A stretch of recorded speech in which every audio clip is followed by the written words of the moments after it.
Welcome to the Purpose Chasers podcast, where adversity meets ambition and setbacks become setups for something greater. I'm your host, Mark Crandall. After walking away from a $5.1 million construction sale, enduring loss, betrayal, a season of darkness, and a pile of financial devastation, I came back to the one thing I can't shake, helping people live on purpose.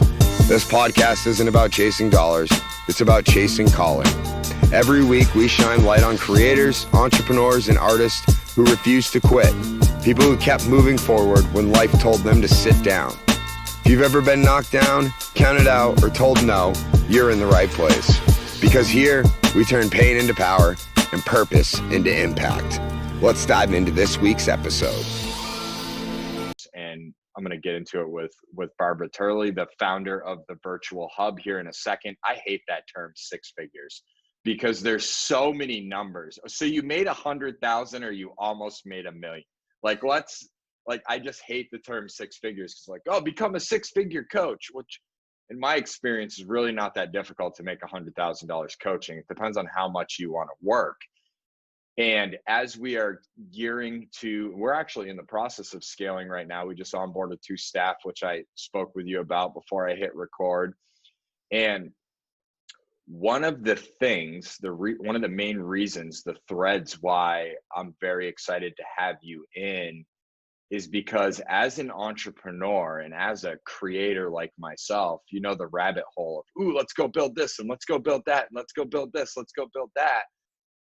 Being a control freak like myself and wanting everything done perfect, I have a tendency to take on way more than I need to.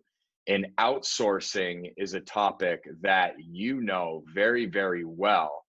And also an industry that can get pretty weird in the sense of you don't know what you're going to get. It's like I've gone through a few different VAs. The last one I had, she wanted me to buy her a laptop to upload my podcast. And I was like, look, I'm okay with buying you a laptop, right? Because I want to contribute, Don't do that. but you haven't done anything for me yet.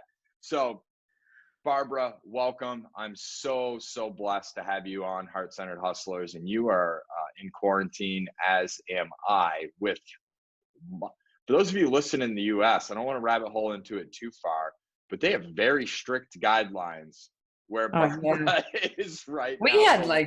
We nearly had Black Hawks flying over the house and stuff at one stage. It was like the army was involved here. You know, we are very close to the northern Italian border, though, here where I am in France. And that was like the epicenter of where it sort of all really blew up once Wuhan kind of cooled down. But yeah, it was pretty crazy. We weren't allowed to go more than 500 meters from our house without filling out a form. And if you got caught, I mean, it was, you know, you were fined. And if you were caught again, the fine went up exponential. So yeah, that's a whole rabbit hole we could go down. Were they doing any of the stick beatings that I'm seeing on YouTube and Facebook? No, I didn't hear about any of that. But then I do live in the countryside here, so I'm not in the city. But I don't think so. No, I think those are isolated incidents that maybe just managed to find their way onto YouTube. I don't. I know how entitled Americans are, and I understand the entitlement. I mean, we have a constitution, it's the land of the free, but it has fascinated me to hear stories of individuals' experiences outside of the US and how this isn't, you know, a crisis to rebel up against, but a crisis to actually unite. And that has been my experience with this whole, my wife and I and little man, who's 10 months old, actually 11 months tomorrow. The time Mine is 9. I've got a 9-month-old and a 3.5-year-old. So I'm right in there with you, working with a baby. I've got a 3.5-year-old as well. So that just puts a whole other spin on working from home. And I have to tell you, the wife does sales for Dell, and I have a lot of respect for Michael Dell. Like, he's been doing every Friday, he's reading stories to the children. So Dell's calling the children coworkers, and they're all working around. Like, it's just like the way that they shifted and went into this isn't okay to, this is what we do now. Fascinated me. So, but enough about that. Let's get into it, Barbara. So my first question is the piece that fascinates me, because I would say almost everyone wants to be an entrepreneur. There are a few individuals that don't want anything to do with business. They just want to work a 9 to 5. But I think deep down, which is the reason why I started the Purpose Chasers brand, I believe deep down everyone is an entrepreneur. They just haven't built the confidence to experience it. And a lot of people that jump into entrepreneurship or the business world get beat up. They're looking for a fast track, and they don't build the confidence that comes from getting their teeth kicked in. And in a woman of your stature and your caliber, because I have done a lot of research, this woman she's not playing. It takes some confidence that gets built to get to the level that you're at. How did you get started on this path? So I didn't start out as an entrepreneur, and I was one of those people who had no interest in being an entrepreneur. So I didn't have the lemonade stand. I don't have the stories from childhood of I was very creative and all that, but I don't have all the stories that the other entrepreneurs have. It's like one of these kids is not like the others, and that's me. I wanted to be in corporate. Like, I remember growing up, and originally I wanted to be a doctor. And I could see myself being in busy hospitals, and I was like into, neuroscience and all this kind of thing when I was a teenager. Cut a long story short, I just didn't get enough points in my leaving certificate, which is the Irish equivalent of your final exams at school, to get in. And I just wanted to go to university and get out of school because I was kind of bored with the school system. And I went off and decided I was going to do an arts degree and to see what would happen. And I ended up accidentally studying economics and English and loved economics. And then I got really fascinated by the money markets and the financial markets. And I just wanted to work in the financial world, in the investment banking world. And I was very attracted to kind of what was going on there. And I did go on to enjoy a 15-year career in the banking industry, a very rich and kind of fruitful career. But the bug to be an entrepreneur, I think my creative side came back at me when I was sort of approaching 30. As a female, I had worked in the trading floors. I was in equity trading for 10 years. Loved it. Fast game, fast life, kind of living. But I couldn't see a future for myself there. I wanted to be a mother. I couldn't see myself having kids and being in that environment. So I had this grand plan that I would, start my own business. Now, what I was going to do, hadn't thought about that. And like lots of people, I got kicked in the teeth, like you just said. And the first kick in the teeth I got was that I left my job before I figured out what I was going to do. And I went off traveling for a year with my now husband to try to figure out what I was going to do.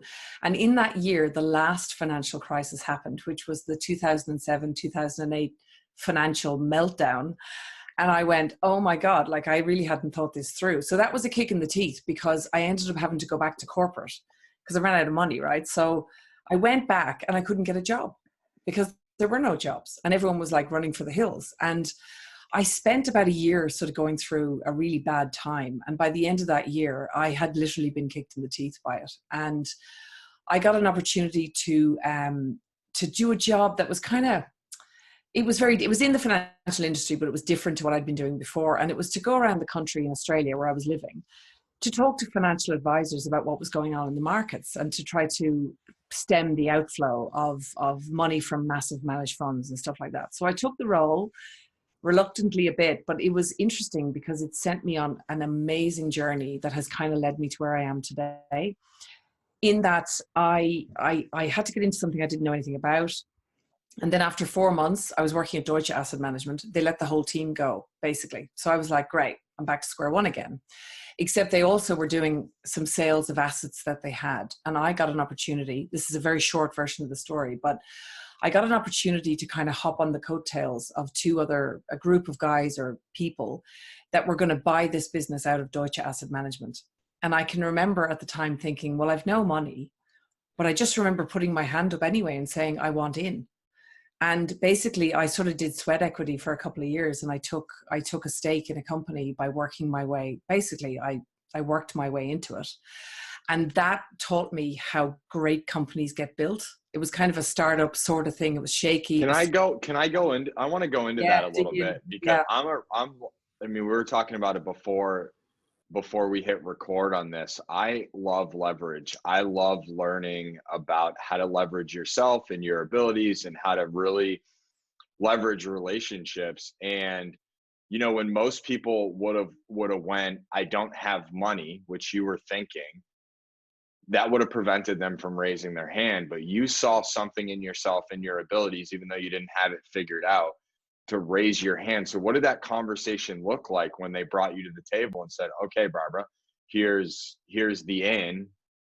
How did you go to the whiteboard? Did you map it out, or did you just wing it?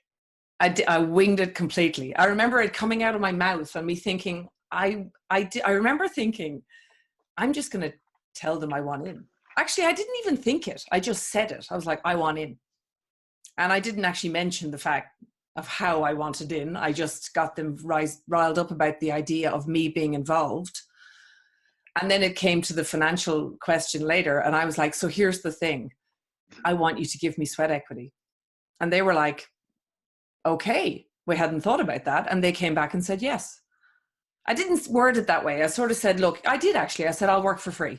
I'll work for shares. So it was just taking a chance. And what was the worst that could happen? They say no. I mean, you know, but it wasn't particularly well thought out. Now, just remember though, I had spent 10 years prior to that working on the trading floors, equity trading, where every day you are taught how to make fast decisions, kind of not like a lot on gut feel and a lot on reading the market and where things are at. So I was kind of used to these sorts of scenarios and just winging it.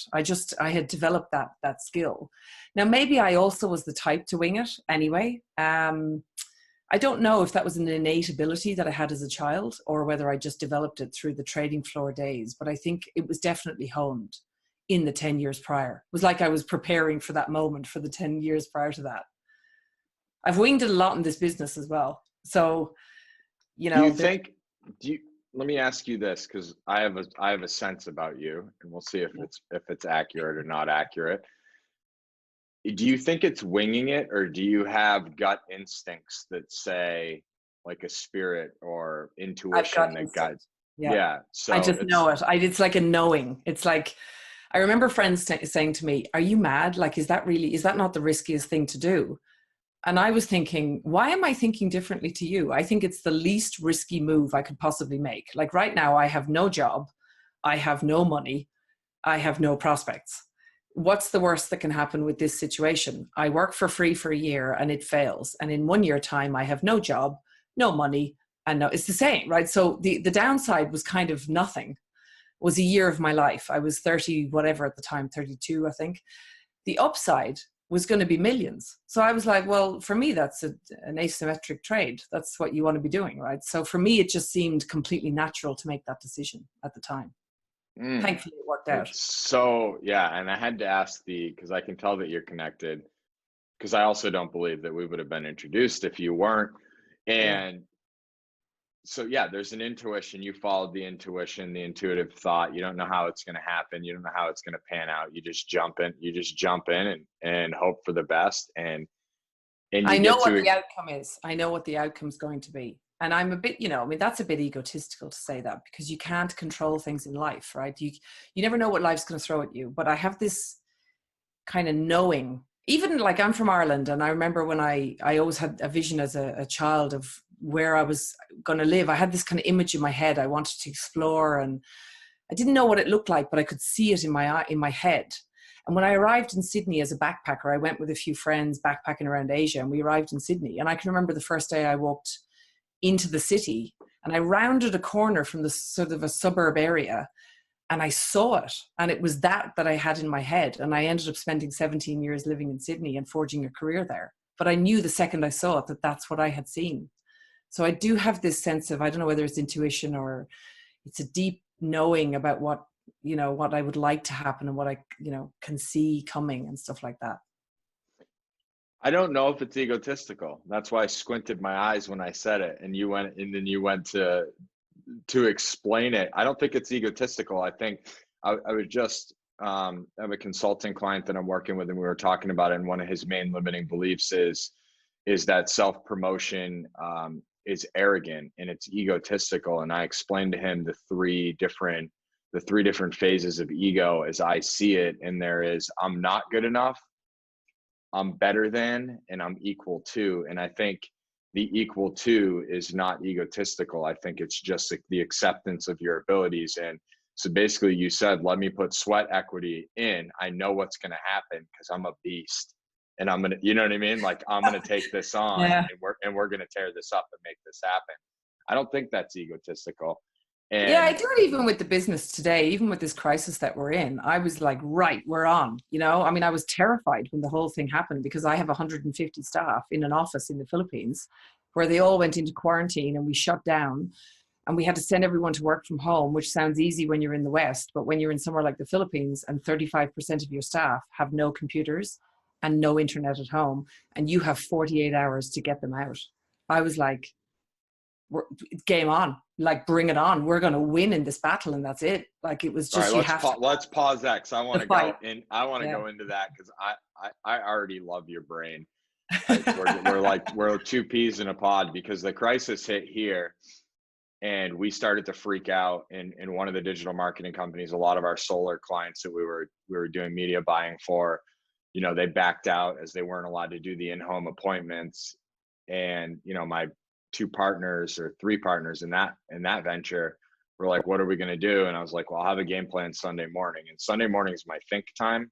So I get up early in the silence and I just sit here quietly and I whiteboard. And, you know, I messaged them all at 9 a.m. on Sunday, and we got on a Zoom, which sounds absurd to most people. We got on a Zoom and I was like, okay, here's what we're going to do.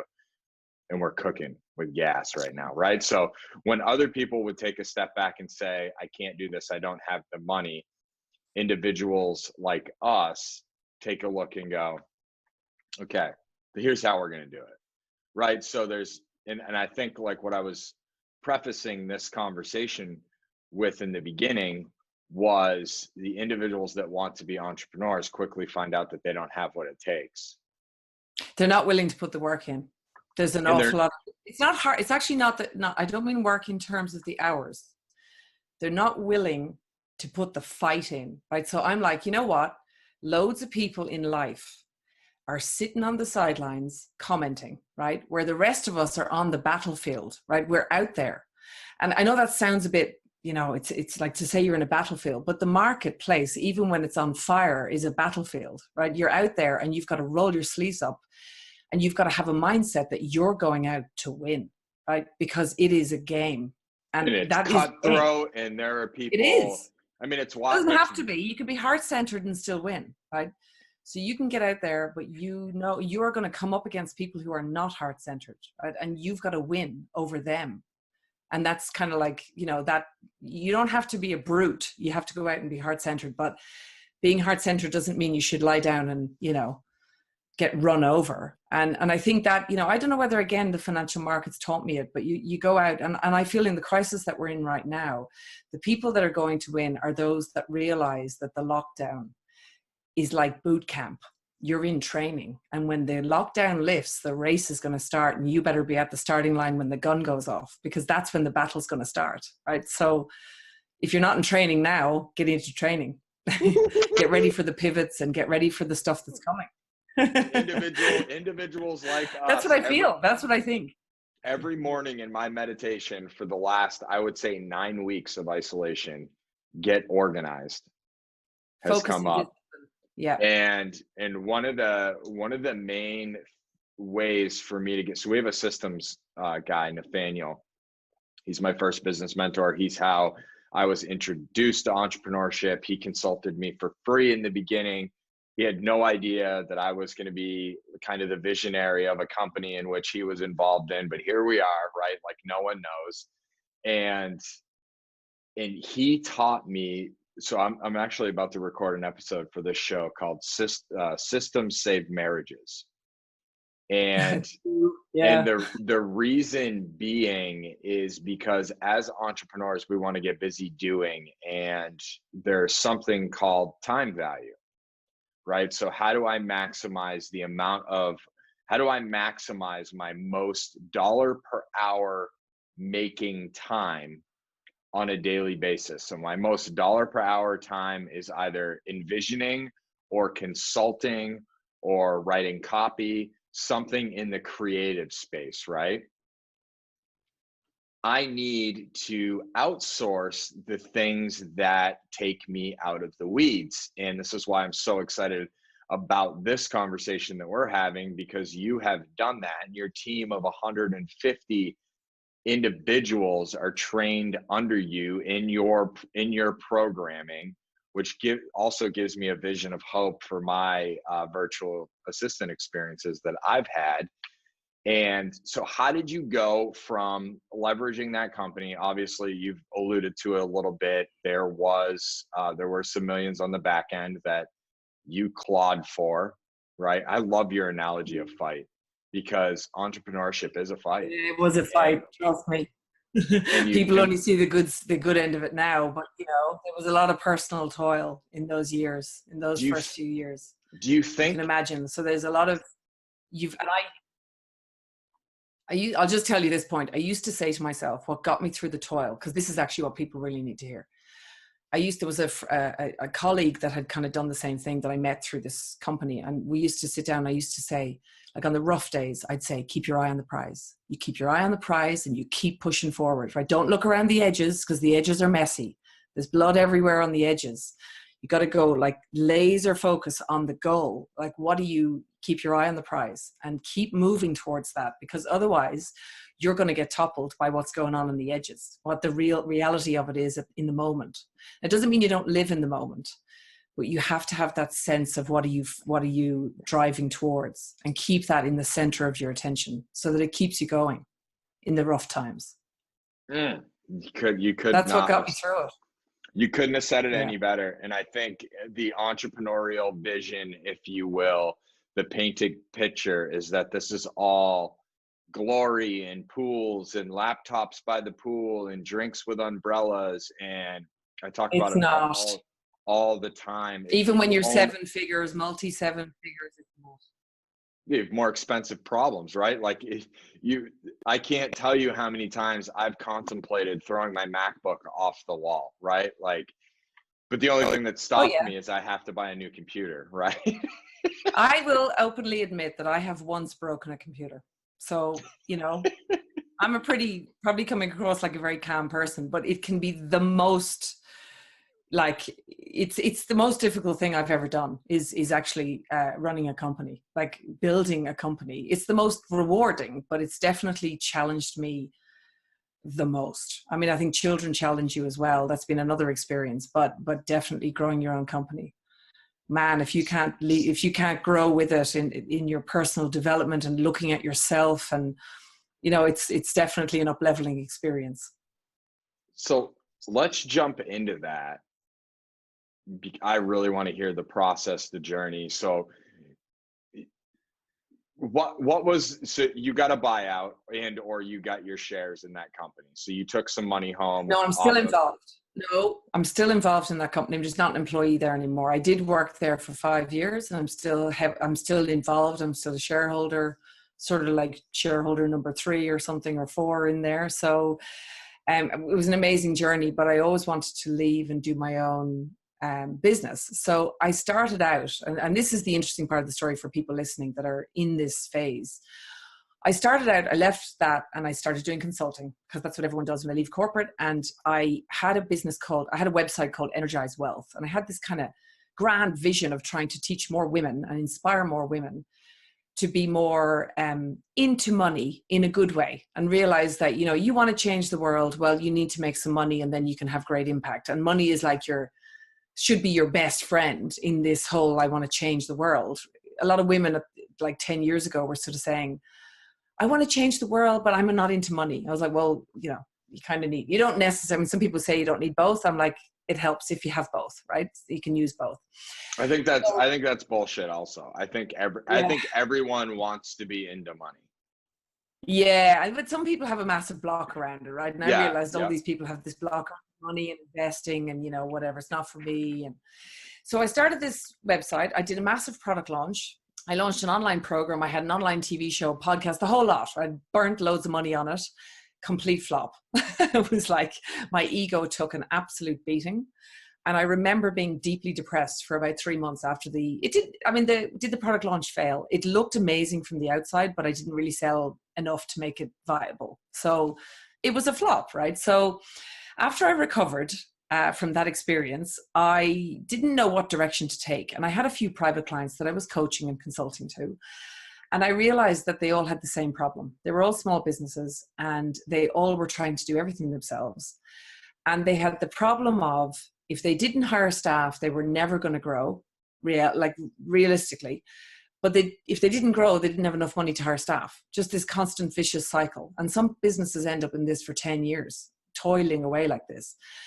And then I had read Tim Ferriss's book, The 4-Hour Workweek, and I had gotten myself a VA in the Philippines online. And I started recruiting a few VAs for clients, not as a business, just to purely help them get out of the weeds so that I could help them to work on strategy. Before I knew it, I was getting more phone calls for VAs, people, friends of clients saying, hey, can you get me one of those VAs? And I was like, you can get your own one online. And they all seemed too scared to do it themselves. So I started doing it.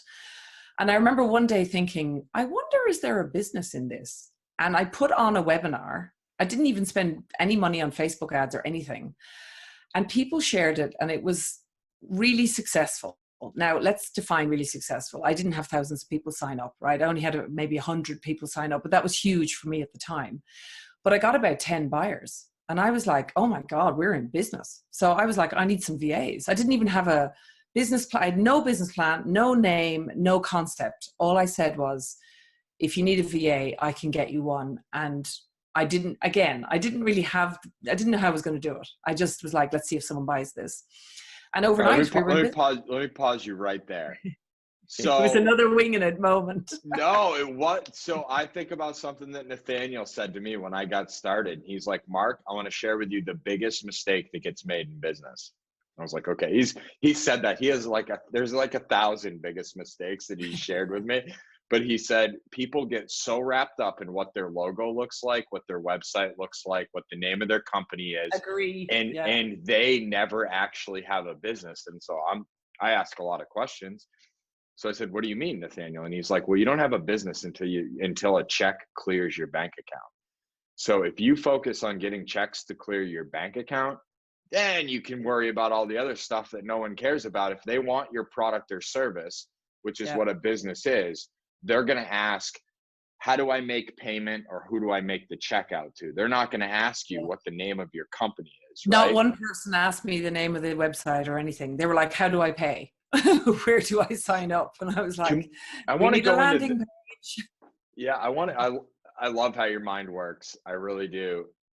I want to go into this a bit because I've never heard it explained.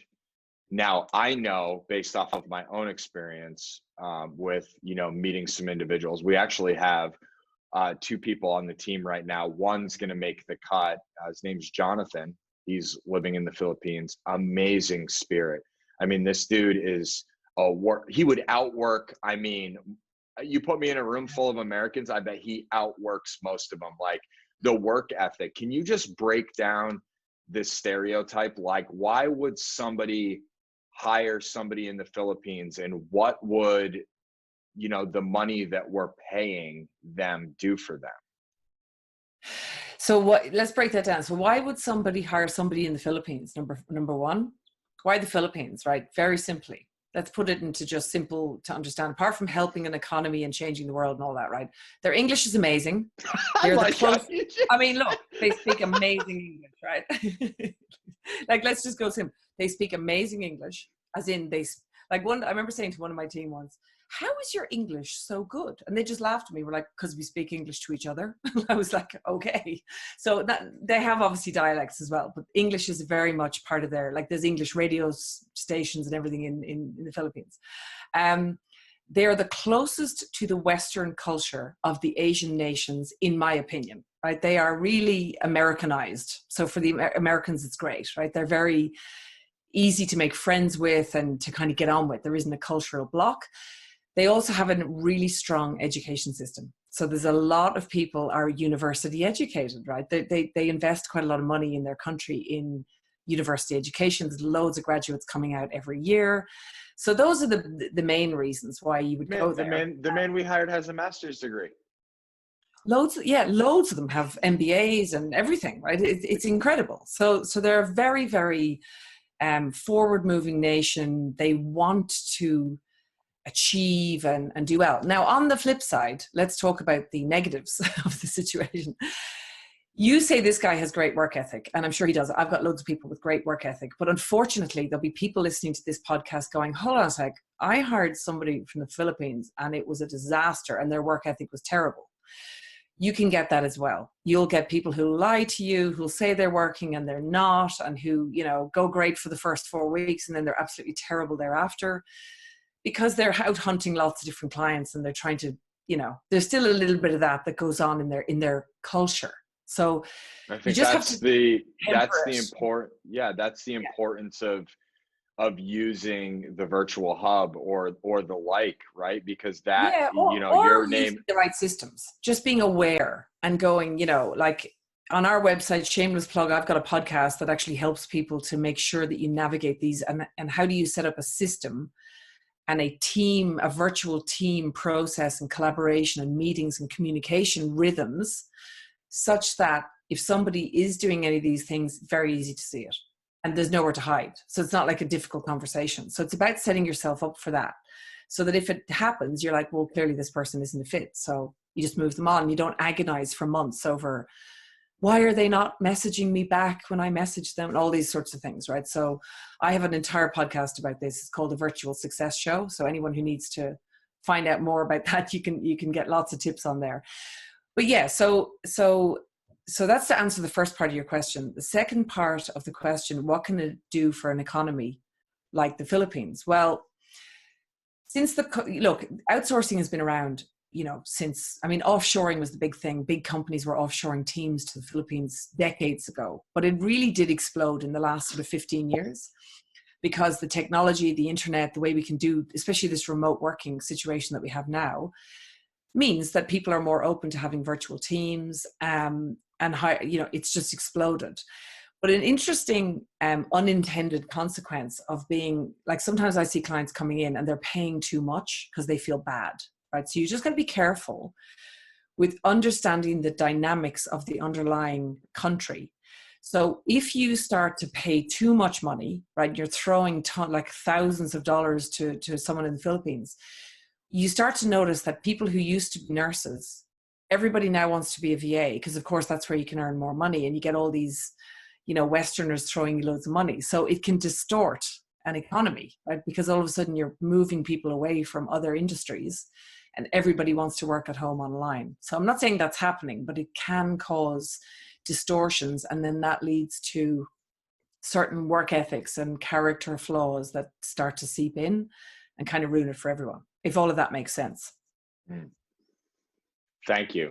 It was one That's of the best. reality. That was the best explanation that I've heard, and I know that there's a lot of. I wanted to just kind of dive into that a little bit, because in America there's a lot of like, wow, U.S. made the USA, and I remember I was on with a VA that I was working with around my podcast, and I built a great relationship with this woman. She moved on, and I think she got a better position. I don't know. She probably got sniped by you. I don't even know. I'll share her name after. And I said to her, and I gave her a bonus. It was the end of a week, and I gave her an additional $50, and she started crying, and I was like, "Are you okay?" She's like, "Yeah, you don't realize what you just did." I was like, "Well, what did I just do?" And she said, "You just paid a quarter of my month's rent, and now I can bring my family out to a restaurant this weekend." I was like, "For $50?" And she's like, "Yeah, Mark, like you can, yeah." She's like, this isn't America. You can really change someone's life. You can change someone's life. And so that really touched me. The appreciation, the gratitude that went into, I mean, it's $50, you know, like $50 here in America. Like if you do a good job with a delivery service, you might get that tip, right? Yeah, I know. But you know, over there, it's like, yeah, but it's understanding the dynamics of the country, what's going on. There's nothing wrong. When we actually we encourage our clients to pay bonuses, and we pass them 100% through to the teams and all that, even though ours are all full-time employees of our company and all that sort of thing. But we do, because we also, I started that in the beginning, and then I had to try to temper clients a bit to say, people were going nuts, right? At Christmas time, people were handing out thousands of dollars in bonuses. And I was like, okay, hold on a sec. Then you're going to completely distort the room of VAs, because one girl gets like $1,500 bonus and someone else gets $50. And if you you can sort of, it's just a bit overkill. So we had to try to start to measure to say to clients, just, you can give a bonus, but just be a bit more realistic about your, and they were like, well, we don't know. What's a good bonus? I was like, look, give a couple of $100, lovely, at Christmas time.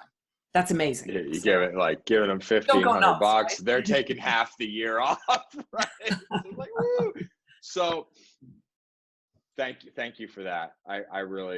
I know, I'm guessing it's not something you normally talk about, and so I'm really grateful that you dove into that. So now you're in a webinar, you land 10 clients, you start to go, build relationships with individuals that are in the Philippines, which is something that I've been very mindful of, is not referring to them as the Filipinos. No, they're humans. Team. Yeah, the team, they're humans, they're staff.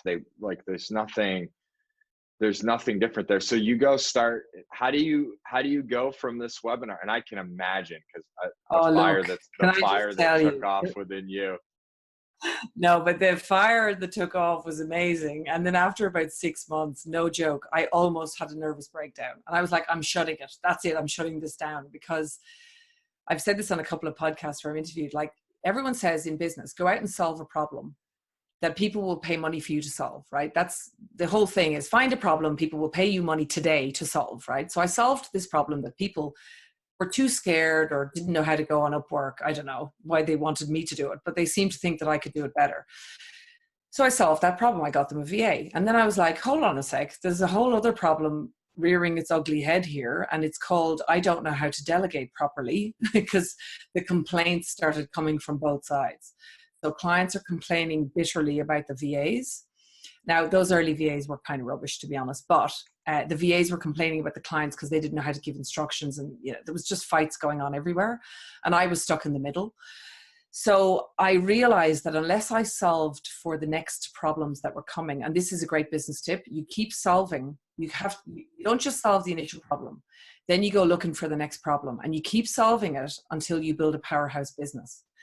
And I nearly did shut it down, because I just didn't want to deal with this anymore. But in the end, what I did was I fired about 70% of the VAs and about 70% of the clients. I was like, you're gone, can't deal with you, can't help you. It's just, you just got to go your own path. And I got very clear about who the client we wanted to work with was, who were the successful ones. How were we going to help them to be more successful? So they were coachable clients. And how are we going to build a program to help them to delegate more effectively? And on the flip side, I was like, how do I build a program to train VAs properly, so that even if they say they've got experience, we go, that's fine, come through our training program anyway, so we can decide whether you really do have the skills or not, or what level you are. And and I productized up what we do into 3 levels of VA. And that was a game changer, completely and utterly, for me. And I mean, that was a long time ago, and we've come a long way since then. But that was the beginnings, I think, of really nailing the model of getting success. Yeah, I love how you just, I just actually sent her a message to ask if she had to jump at 30, because this interview I don't want to end. And it's either, no, there's two options here. Either we do a part 2 of this interview, or we just keep cooking with gas until we get to the final arriving point. So you said something that I think a lot of people are scared of. And so I started a business to be happy and to have fun. Right. And my original intention, which I've lost sight of a couple of times in the 4 years that I've been in this entrepreneurship journey, my original intention, Barbara, was to be able to have 3-day weekends every weekend. Look, we all do that. And I was just, when the minute you said it, I launched a business to be happy and have fun. And what went through my head was, yes, that is great, but there are going to be many days where you are not having fun. And you're like, totally. My head is about to explode. And you're sort of so deep in it that you can't get out. And the only way to get out and back to the fun and happiness thing is to find your fight again, like what we started talking about, and to try to, you've got to get your battle gear on and come out and, fight another day. And to go back to the vision and be like, it's not fun and happiness every day. I'll be honest with you. Like there's days that you have fist pump moments and you think, this is why I do this. But there's also days of epic lows and sleepless nights. And that's everyone. Maybe I just go take a job. Like, I can't believe how I couldn't even count how many times I've said that to my wife, where I've come upstairs and she's like, what's wrong? And I was like, maybe I just take a sales job. And she was like, shut up, go meditate. Oh, you're lucky your wife's like that. Yeah. Yeah. She's like, shut up. But you did something that I don't think a lot do, and I actually am in the process of it right now. And you took a step back. You fired a bunch of staff. Cody will fix this in the edits. I thought I was going to sneeze. You fired a bunch of staff. You went to your client list and made a decision as to who you were going to work with. I just fired a client last night, and yeah, you have I feel so relieved. And there was like promise of so much on the back end. And I was talking to the team about it last night, and I don't want to get into the particulars of it, but the individual did something that our agency doesn't represent. And I just have certain principles that I have to adhere to, because I think about business like this. So I believe that it's constant lessons. And if I could write a playbook for my son to succeed in life through the actions that I take in my business, I ask myself on a daily basis, am I navigating in a way that my son would be proud of what his father built? And it's a very, very fine line there with what I'm okay with and not okay with. So huge. I'm just so grateful that you said that. And I love I'm about to smash my laptop. What's going on right now? Why am I dreading this appointment in my calendar every single week? What's going on with that? Taking a look at it, getting authentic. You got to dig into that if that's happening. Yeah, you might have to say some things to a client that they don't want to hear, because it's the same, and I want to hear your thoughts on this. It's the same kind of analogy that I have with employment. People go into, so if I were to take a job with you right now, Barbara, a lot of people would view that relationship as like, I owe you something as the employee. Like, I owe you, I owe you, I owe you. And they live in that trap. No, we have a mutual agreement that I do X for you and you pay me Y, and Z is the result. And I know that if I want to raise, I need to do a little more than what I'm doing in X to create the leverage for you to give me a raise. And that's how it works. But people go into this you owe me, I owe you, you owe me, I owe you thing, and it just doesn't work. And so I have certain expectations for clients, which is something that I'm diving into right now. And I would love to hear kind of your perspective, because that is something, there's just something so beautiful. I'm tongue tied over where to go with this, because you don't hear most people talking about terminating clients. Oh no, I can tell you exactly what you need to do next, right? So first of all, the hardship of doing it is soul destroying, because every entrepreneur goes through months and months and months, a long time, or sometimes a longer time of suffering before they pull the trigger and say, that's it, I'm out of this particular client. But the trick is, once you heal after that, because you got to sort of, get over the ickiness of the whole thing, you have to go back and you have to listen to what that client said, even though you disagreed with it. And you've got to figure out where in your process, where were your boundaries? What should your boundaries be? And how do you lay the foundation before a client comes in about how this is going to work and how you operate and how this. So loads of us go, oh, hey, you want to be a client? Cool, that's awesome. Here's the payment link, right? You need to actually indoctrinate the client on the way in. So I built an entire client onboarding experience.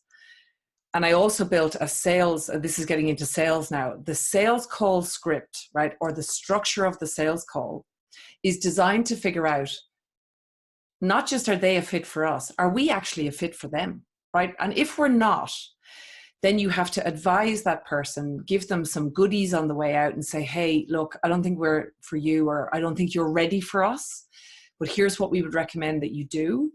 And then you send them on their way and you don't make the sale. And you only learn that. which is also an expert level sales tactic. And I'm sharing that because I Yeah. love the psychology of sales, but people want what they can't have. And so They come back ready then. yeah, I start They know you're serious. every call off with whatever I'm doing with, this is an opportunity for you to find out if I'm a fit and an opportunity to find out if you're a fit. So I don't want you to think that this is a sale, because it's not. You've arrived on this call in agreement that you need what we have, and I've arrived on this call knowing that you have money to further our message, right? So we have that agreement coming in. Now it's a process of me finding out if you're a fit for us and for you finding out if I'm a fit for you. And that process looks like we ask questions, I set boundaries, and that's something that I've struggled with. So but it's important to do it. Yeah, it's hard, but this is the hard work, right? So these are the sleepless nights. I don't know how many clients I had sleepless nights over trying to build this stuff. And these days, like, I'll give you an example. The result of this, and this is what lifts my heart up. We did a survey. We do lots of surveys of our employees who are all our VAs. A couple of months ago, we did one before the crisis hit, and we were doing these massive surveys around, the work they do, the clients they work with, lots of stuff around like the office space, how they feel. And the resounding message that came back was that we love the clients we work with. And I had to go on I do Facebook Lives. We've got a Facebook group for everyone. And I was showing the results. I was like, this warms my heart. But I need you to know that this is not an accident, because I have spent 5 years making sure that a-holes don't get in. I'm like, the ones that we don't want don't get in, so that you then, when you're working, our employees are working with these clients, they have a beautiful experience, because we've brought in the right client that works well with us, that we can actually help, and that works in the same way that we do. And from that, we got happy employees. We get happy people. So, rather than VAs feeling like they're being slammed all day by maybe a nice person, but a person who doesn't know how to delegate properly. So therefore they're blaming the VA every time something goes wrong. This kind of an attitude. So it is worth doing the hard work. Man, there are so many directions that I could go with that. It's just beautiful. I just learned something. Do you discuss that whole process on your podcast? The process of which part of it, of how you're vetting clients? No, actually, but that's an interesting podcast show where I have a co-host. He can interview me about that. But we did do a similar one where we. Can I interview you about that? Will you come back on? Can I interview you about that? Yeah, I'd love to do that, actually, about how we look. A lot of it as well. I'll just touch on it. We refined all of our marketing and everything on our website to try to resonate with the right client, and it just doesn't resonate with the wrong client, so we tend not to get them coming through. And when I'm being interviewed on podcasts like this, the wrong clients won't book the call. By the end of this podcast, people will know kind of who we're looking for by what I'm saying, because it'll either resonate or it won't. Yeah, and it's the entitlement, right? So I'm paying you for a service and I want that. Oh, no. That we do. I'd hang up. See you later. See you later. But it's, I would consider myself still a rook, although I've done better than a lot of people that have been in business for a long time in my early years.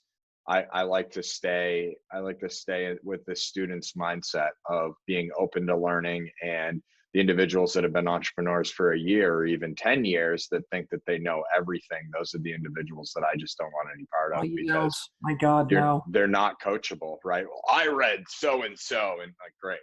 It's obviously not working for you, because we're on a call talking about how you can scale your business. So just so many individuals are focused on getting as many clients as they can, that they don't put the time into client success.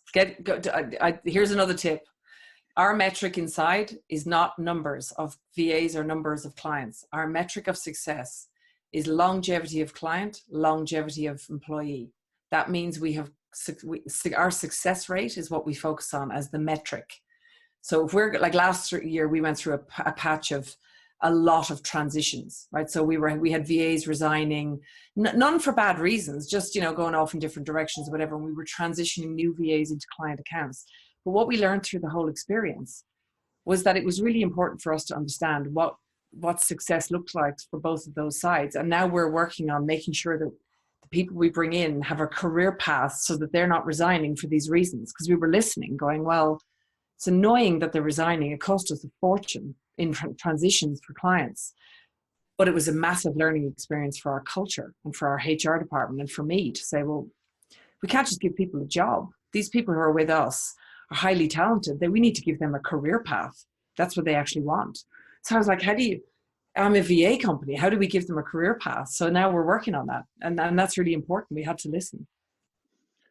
It's amazing because we just onboarded a new staff and he's going to be having a call. I'm a pretty skilled coach, I've been told. And so I'm an ex-therapist, and you didn't know that, but I practiced therapy for 10 years, which translates very well into not only coaching, but also in sales. Oh, yes. Believe it or not. Yeah. So I'm great at sales. I'm terrible at coaching because I have no patience for the mind stuff. I'm like, look, you go and sort this out and then come back and I'll show you how to build a big business. I'm terrible at it. I have no patience. And so a call that he's going to have with me, he had a 2-week trial period, and the call he's going to have with me next week is where do you want to go? Yeah. Like we don't plan for you to stay in this position forever. Like, where do you want to go? We're a growing agency. And, to piggyback off of what you just shared, one of the things that we were taking a look at, because we were about to launch a new ad campaign with a new direction. And in the last ad campaign that we launched, I mean, it was insane. And we had to quickly figure out, how are we vetting? How are we ensuring that we're close to the client that we want to work with when we do get on the Zoom call, because you're talking 30-minute Zoom calls. The time adds up. You only get so many hours in the day. I only get so many hours before my wife is pulling me upstairs, right? Trying to get me off my laptop. And I need to be very mindful of that and vet these people out. And then I had this intuition that came to me. And I was like, whoa. Before we do this, where did we break last time? And I know that it was on the back end. Mm-hmm. So I put my brain around it. We created this transition handoff process, and we're actually in a phase where we're looking for more VAs. So let me ask you this, with Virtual Hub, do you have a kind of like a survey or something that a potential client goes through to really find out what they need? Here's the quick answer. No, but here's what we do. We've made it really simple. We are not just a VA company. So we recruit, train, and manage virtual assistants in the digital marketing implementation space. Now, they are virtual assistants. So people go, great, can you get me a graphic designer? We're like, that's a specialist role. That's not a VA, right? They might call themselves a VA, but really they're not. They're a graphic designer. So this is where a lot of people fall down with the definitions. Like a VA, a virtual assistant, unfortunately, the word has morphed from someone with a heartbeat that can type through to someone who can code an app. And that's actually the problem, is that it's just too wide.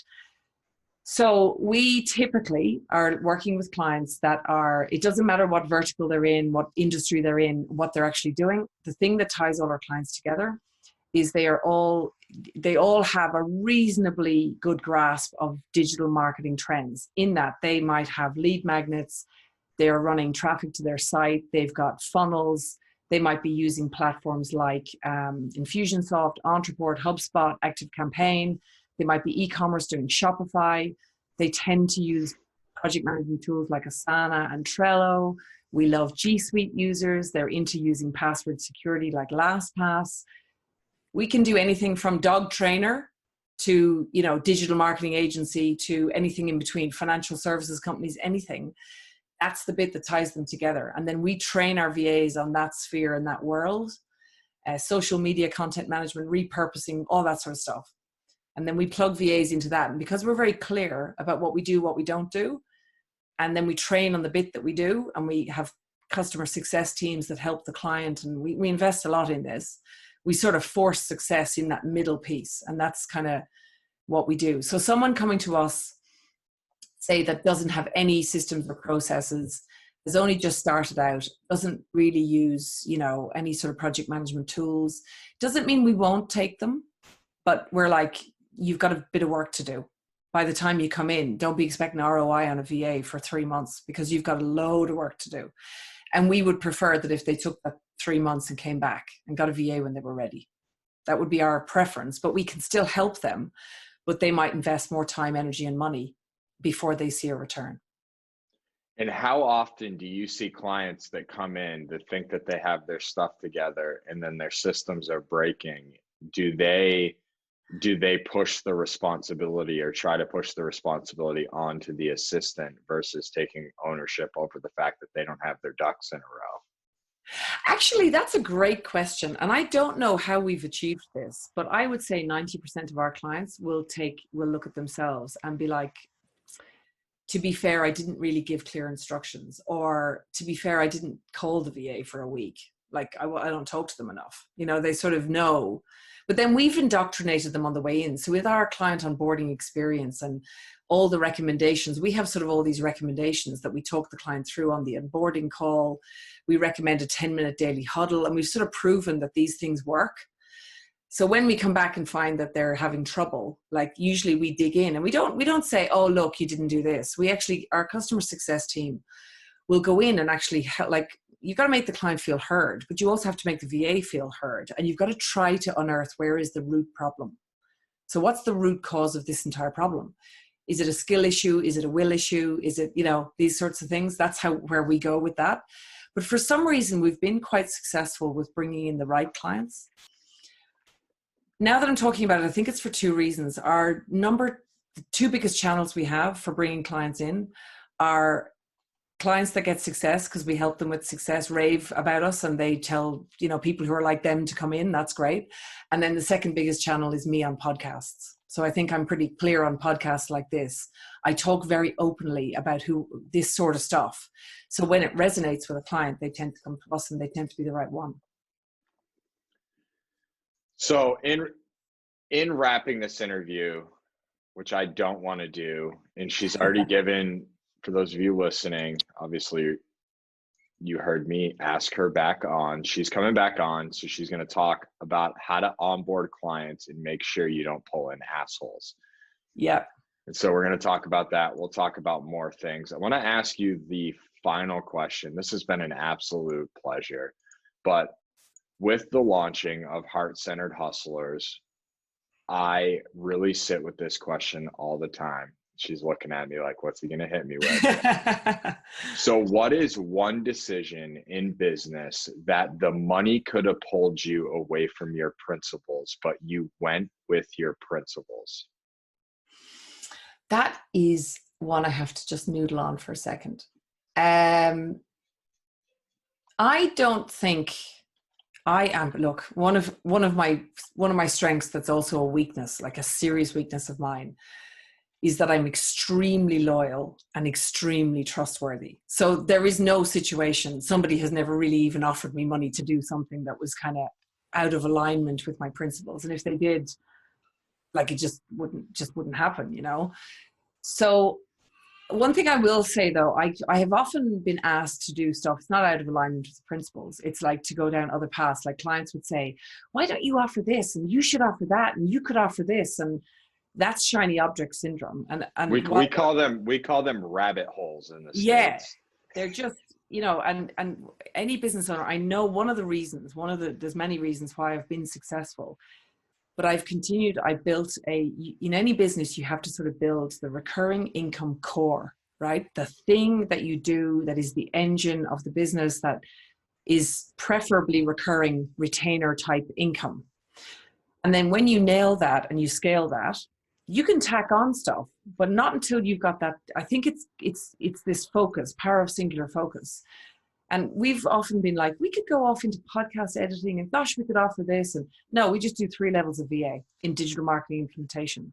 We've stayed in our lane, and it's, an inch wide and a mile deep, and all the things that you're supposed to do. And there's been several occasions that I've kind of thought, oh, maybe we could go off over there.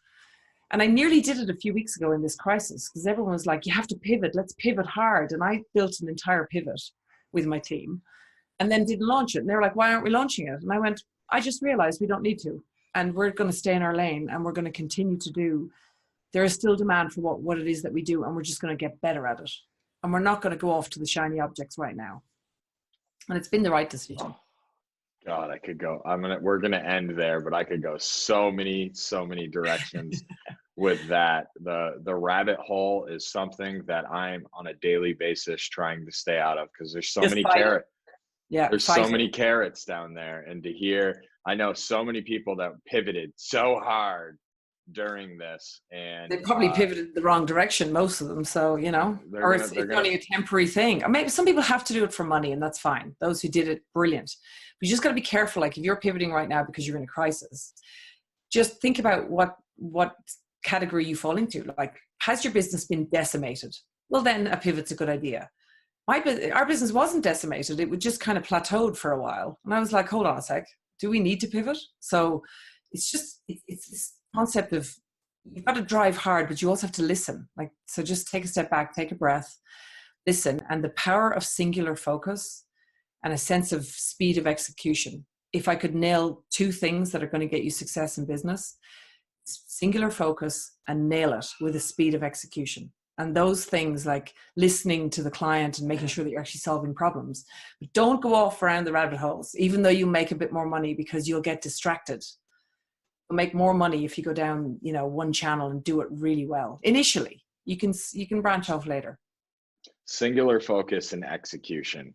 Thank you so much, Barbara, for coming on. I'm so grateful to have the intro made to you. I look forward to interviewing you again and getting to know you. And for those of you listening, please go visit where, Barbara? You should go to thevirtualhub.com. And over there's a wealth of information over there, to be honest. Anyone who's getting started with outsourcing, or you're interested in virtual assistants and how to do it right and not waste money, go to our website. There's a section called the Our Content section, has the blog. We've got lots of downloadables. We've got the podcast, and it is worth educating yourself on how to do this properly, because from a business perspective, to have an offshore team is one of the most cost-effective ways of leveraging that I personally know of. I mean, of course, I'm selling my own book, but it is true. If you get it right, every business, doesn't matter what vertical a business is in, it's worth doing it. Virtualhub.com, that is in the show notes. I myself have gotten lost on her website and was very, very excited to pull her on an interview, because there is a lot of resources on there for entrepreneurs and for those that are looking to become entrepreneurs. A lot of you in the Purpose Chasers community are thinking about starting side hustles, and one of the easiest ways to start a side hustle or to start a business venture while still working full-time is outsourcing and getting somebody to take the burden of the workload off for you so that you can focus on making the maximum amount of money. And yes, entrepreneurship is an investment, which is a whole nother conversation. Barbara, thank you so much for coming on. I look forward to talking to you soon. Thanks for having me. Thanks for tuning in to the Purpose Chasers podcast. If today's episode hit home, don't just listen, engage. Follow me on Spotify, drop a review, and join the conversation over on YouTube at The Purpose Chasers, or on Instagram at Organic Nerdword. This is more than a podcast, it's a movement. And if you're here, you're already part of it. Remember, no amount of darkness can keep someone who's been called. So keep chasing, keep building, and keep standing in your purpose. I'm Mark Crandall, signing off until next time. Let's get it.